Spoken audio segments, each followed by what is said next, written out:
मेरी शादी तो हो चुकी है बमतुल बुखारा से, और जब तक वो मेरे साथ है मुझे कोई अंग्रेज पकड़ नहीं सकता। 15 साल की उम्र में माता पिता ने बनारस भेजा। वे चाहते थे कि युवा चंद्रशेखर संस्कृत के बड़े विद्वान बने, लेकिन युवा चंद्रशेखर को शुरू से ही आज़ादी प्यारी थी। छोटी उम्र में ही गांधी जी के असहयोग आंदोलन का हिस्सा बन गए और आंदोलन के लिए जेल भी गए। जब मजिस्ट्रेट के सामने पेशी हुई तो मजिस्ट्रेट ने पूछा, तुम्हारा नाम क्या है, किसके बेटे हो, घर कहाँ है तुम्हारा? तो युवा चंद्रशेखर ने जवाब दिया, मेरा नाम आज़ाद है, बाप का नाम स्वाधीनता और मेरा घर है जेल। आज़ाद बहुत ही मिलनसार व्यक्ति थे।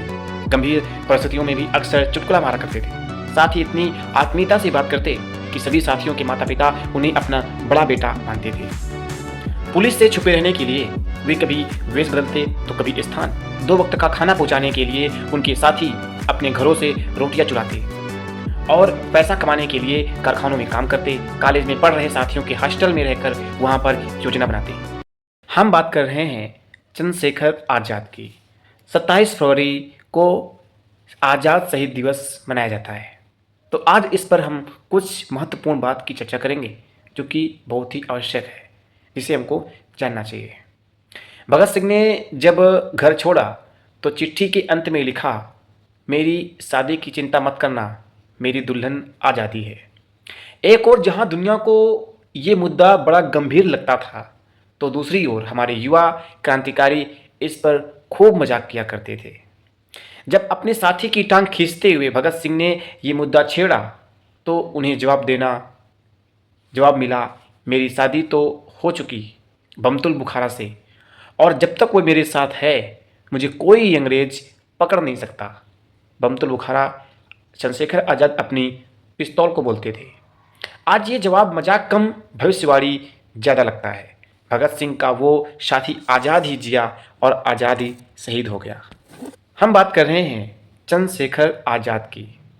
बमतुल बुखारा ने अपनी माउशर पिस्टल को कहते थे।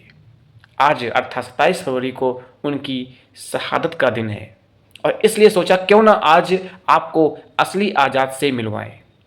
जानते हैं उन्हें आज़ाद नाम किसने दिया? चलिए बताते हैं। 15 साल की उम्र में माता पिता ने उन्हें बनारस भेजा। वे चाहते थे कि युवा आज़ाद बड़े होकर संस्कृत के विद्वान बने, लेकिन युवा चंद्रशेखर को शुरू से ही आज़ादी प्यारी थी। छोटी उम्र में ही उन्होंने गांधी जी के असहयोग आंदोलन में भाग लिया, हिस्सा बन गए और आंदोलन के दौरान कई बार जेल भी गए। जब मजिस्ट्रेट के सामने पेशी हुई तो मजिस्ट्रेट ने पूछा, तुम्हारा नाम क्या है, किसके बेटे हो, घर कहाँ है तुम्हारा? युवा चंद्रशेखर ने कहा, मेरा नाम आज़ाद है, बाप का नाम स्वाधीनता और मेरा घर है जेल। इस तेवर को देख मजिस्ट्रेट ने उन्हें 15 कोड़ों की सजा दी गई। उन्होंने खुशी से स्वीकार किया और उसी दिन से वो आज़ाद कहलाए। पर धोखा मत खाइएगा, आज़ाद हमेशा इतने गंभीर नहीं रहते थे।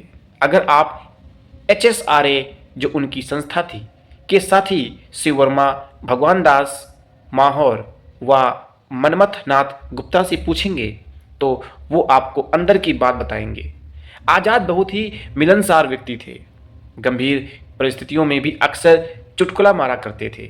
साथ ही इतनी आत्मीयता से बात करते कि सभी साथियों के माता पिता उन्हें अपना बड़ा बेटा मानते थे। और हो भी क्यों ना, जब HSRA के युवा साथी 16 साल के थे तब आज़ाद 20 वर्ष के थे। वे आज़ाद ही थे जिसने सभी नए क्रांतिकारियों को ट्रेनिंग दी और बड़े भाई की तरह ख्याल रखा। सिर्फ इतना ही नहीं, नियमित रूप से माता पिता के साथियों से मिलते, लगातार ध्यान रखते कि उन्हें क्रांतिकारी गतिविधियों के बारे में भनक भी न लगे और उनकी चिंता न बढ़ जाए।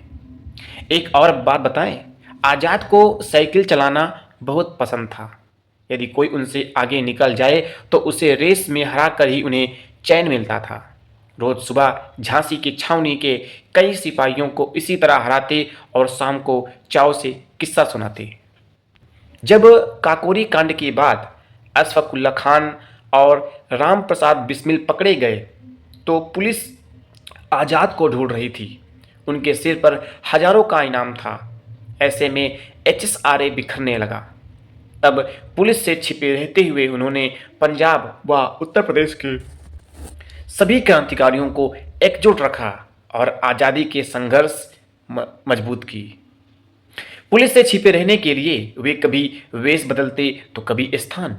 2 वक्त का खाना पहुंचाने के लिए उनके साथी अपने घरों से रोटियां चुराते, पैसा कमाने के लिए कारखानों में काम करते, कॉलेज में पढ़ रहे साथियों की हॉस्टल में आंदोलन की योजना बनाते। भूख प्यास, आर्थिक तंगी और पकड़े जाने का खतरा कुछ भी इनको रोक ना पाया। 25 साल की उम्र में जब प्रयागराज के अल्फ्रेड पार्क में उन्होंने खुद को अंग्रेजों से घिरा पाया तो 27 फरवरी 1931 को उन्होंने अपनी आज़ादी त्यागने की जगह मौत को चुना। उनकी बमतुल बुखारा ने अपना वादा पूरा किया। तो तब से लेकर अब तक भारत ने लगभग 100 वर्षों का सफर पूरा कर लिया है। देश की आबादी 27 करोड़ से बढ़कर 143 करोड़ हो गई।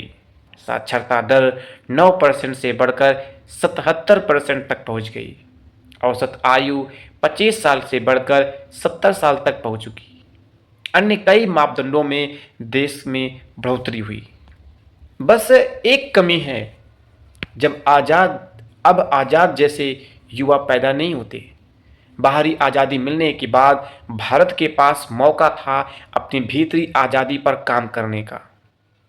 समाज को अंधविश्वास, भ्रम, हिंसा, भ्रष्टाचार, रूढ़िवादिता व अधर्म से मुक्ति दिलाने का। लेकिन बाहरी विकास की दौड़ में हम अपनी आंतरिक बल को खो बैठे हैं। आज क्लाइमेट चेंज की तबाही दस्तक दे रही है। अंधविश्वास फिर से जड़ें मजबूत कर रहा है। मानसिक रोग व अवसाद चरम पर है और मुख्य धारा में आचार्य प्रशांत के अलावा इन मुद्दों को कोई उठाता नहीं, कोई दिखाता नहीं। आज हमारे भीतर की आज़ाद को जगाने के लिए आचार्य प्रशांत दिन रात संघर्षरत है। तो हमको ऊंचा उठने के लिए, जानने के लिए, अवेयर होने के लिए और सही मायने में अध्यात्म को जानने के लिए, आत्मज्ञान के रास्ते में आगे बढ़ने के लिए ये प्रयास करना पड़ेगा, सुनना पड़ेगा। धन्यवाद।